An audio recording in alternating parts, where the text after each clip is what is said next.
Hey everyone, welcome back.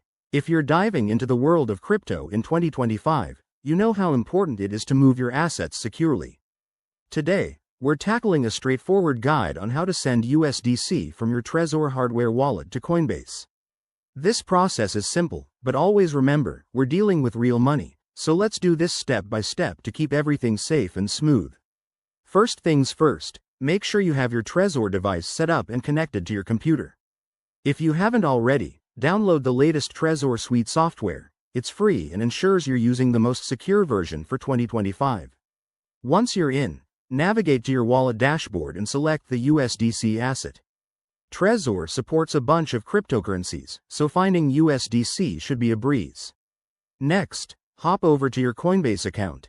Log in securely. Use two-factor authentication if you haven't already, and go to your wallet section.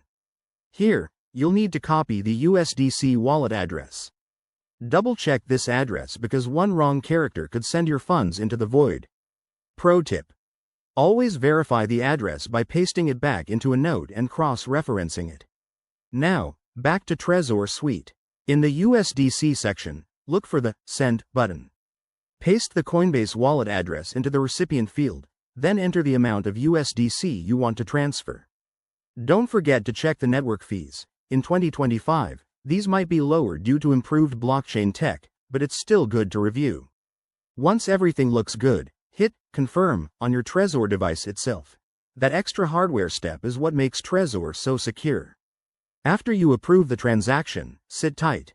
Blockchain transactions can take a few minutes to a couple of hours, depending on network congestion.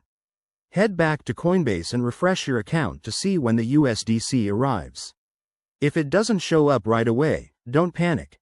Just give it time and check the transaction status on a blockchain explorer like Etherscan for USDC on Ethereum. One last thing. Always keep your private keys private and never share them.